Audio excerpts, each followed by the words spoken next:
Hello বন্ধুরা, কেমন আছো? আশা করি সব ভালো আছো। আজকে আবার একটা নতুন ভিডিও নিয়ে আসছি, ভিডিওটা দেখবে। আজকে গুড় দিয়ে আপাং বানাবো, সেটাই তোমাদেরকে দেখাবো। তার জন্য কি নিয়েছি: ময়দা নিয়েছি 2 কাপ, আর হাফ কাপ সুজি নিয়েছি। এটাই গুড় আছে, গরম করে নিয়েছি। এটাই কালো তিল আছে, এটাই জিরে, একটু ঘি লাগবে। আর দেখো 3টে সাদা পাঁপড় নিয়েছি। এই পাঁপড়গুলো একটু পানিতে ভিজিয়ে দেবো, একটু ধুয়ে নেবো। পাঁপড়গুলো তাহলে ধুয়ে নিই। এই দেখো পাঁপড়গুলো পানিতে ভিজাতে দিয়ে দিয়েছি। এটা 1 মিনিটের মতন ভিজিয়ে রাখবো পানিটায়, এটা একটু ভিজে যাবে। আর সুজিটাও একটু পানি দিয়ে ধুয়ে নেবো যদি কিছু থাকে। সুজিটাতে একটু পানি দিয়ে দিচ্ছি, বেশি নয়, একটু দিচ্ছি। এরকম করে লাড়িয়ে আর উপরে পানিটা ফেলে দেবো। এই যে পানিটা শুধু ফেলে দেবো।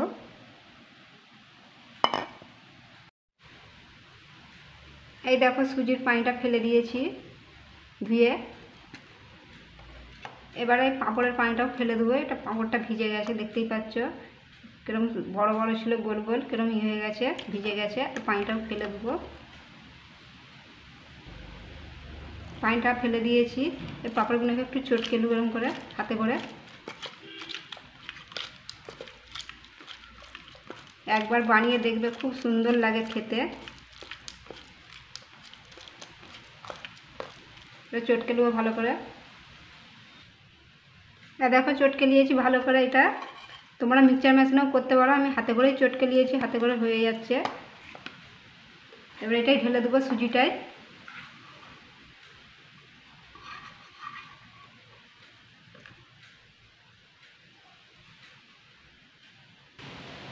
পাঁপড়টা ঢেলে দিয়েছি, সুজিতে মাখিয়ে নিচ্ছি।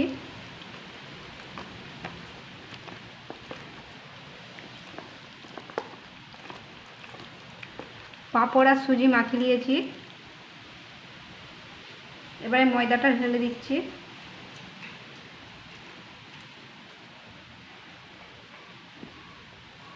এবার আস্তে আস্তে গুড়ের পানি দিয়ে দেবো। এটা যেমন লাগবে তেমন দেবো। এটা কিন্তু ঠান্ডা আছে, দিয়ে এরকম করে মাখিয়ে নেবো।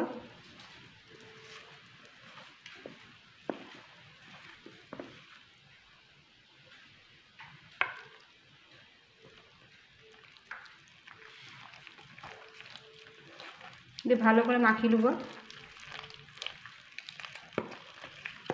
তোমরা মিক্সচার মেশিনেও করতে পারো, একবারে সব দিয়ে মিক্সচার মেশিনে করে নিতে পারো।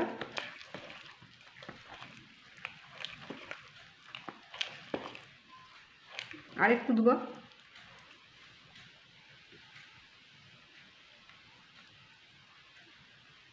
দিয়ে ভালো করে মাখিয়ে নেবো। দেখো ভালো করে মাখিয়ে নিয়েছি। এরকম হবে, খুব পাতলা হবে নি। এই দেখো এরকম হবে, হাতে একটু একটু লেগে থাকবে। এই দেখো ভালো করে মাখিয়ে নিয়েছি। এটা একটু 5 মিনিটের মতো রেস্টে রেখে দেবো। তোমরা যেমন মিষ্টি খাবে তেমন দিবে। এখানে একটা কড়া বসিয়ে দিয়েছি, কড়াটায় 1 চামচ ঘি দিয়ে দেবো। তোমরা তেলও দিতে পারো।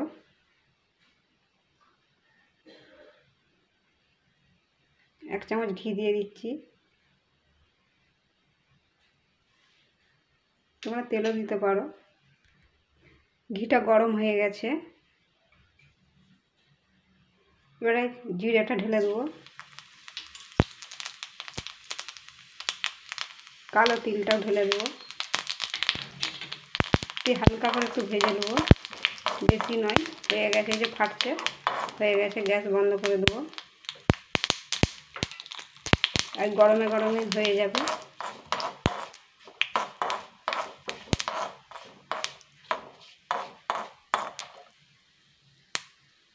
এটা হয়ে গেছে। এটা এবারে ব্যাটারটাই ঢেলে দেবো।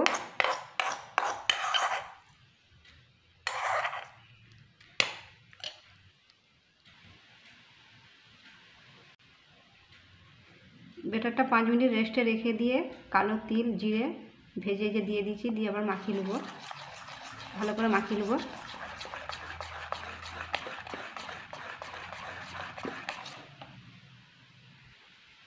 বেটারটা ভালো করে মাখিয়ে দিয়েছি, এগুলো দিয়ে এবারে বানাবো। এই দেখো দেখতে পাচ্ছ আমি কিন্তু এই নারকেল তেলটা দিয়ে বানাবো। এটা কিন্তু খাওয়ার নারকেল তেল, এটা গায়ে মাখার নারকেল তেল নয়। এই নারকেল তেল দিয়ে বানালে খুব সুন্দর টেস্ট আসে। তোমরা সাদা তেল দিয়ে বানাতে পারো, আমি কিন্তু এই নারকেল তেল দিয়ে বানাবো। এটা দিয়ে একবার বানিয়ে দেখবে, খুব সুন্দর লাগে খেতে, খুব সুন্দর টেস্ট হয়। চলো তাহলে বানাই। আমি এটাই বানাচ্ছি, তোমরা কড়াতেও বানাতে পারো। এটাই বানালে একটা শেপ আসবে সুন্দর, ওই জন্য আমি এটাই বানাচ্ছি। এটাই তেল দিয়ে দেবো একটু একটু করে, এই যে নারকেল তেল দিচ্ছি।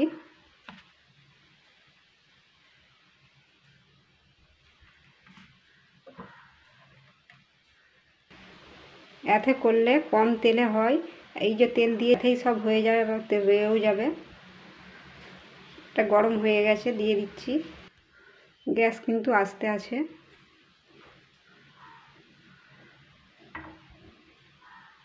ঢেলে দিচ্ছি এবারে একটু একটু করে।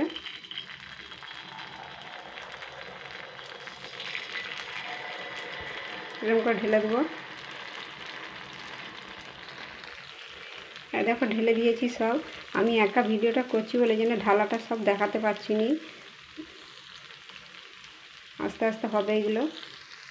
এই দেখো হয়ে গেছে, হয়ে আপনি উপর দিকে উঠে গেছে। এগুলো একটু উল্টে দেবো এবারে, এরকম করে।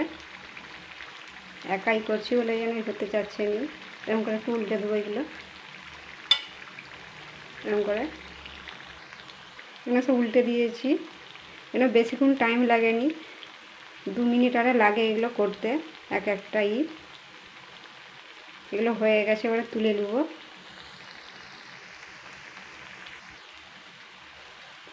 আমি এটাই করে গেঁথে গেঁথে তুলে নেবো, এরকম গেঁথে গেঁথে সবগুলো এরকম করে করে এরকম করে করে তুলে নেবো। এরকম করে করে সবগুলোই তুলে নেবো গেঁথে গেঁথে। সবগুলোই তুলে নিয়েছি, আবার এরকম করে দিয়ে দেবো।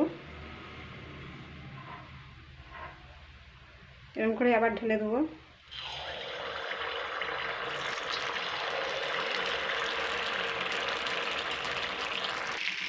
ওইগুলোও দিয়ে দিয়েছি। এটা যখন হয়ে যাবে নিচেগুলো, তখন এগুলো আপনি আপনি উঠে যাবে উপর দিকে, খুলে দিয়ে উল্টে দিতে হবে। এই দেখো সবগুলোই হয়ে গেছে, তেল রয়েও গেছে। এই তেলটা আবার পরে অন্য কিছু করে নেবো। এই দেখো বন্ধুরা হয়ে গেছে, কত সুন্দর হয়েছে দেখো, গোল গোল। এই দেখো, এই দেখো নরম, দেখতেই পাচ্ছ।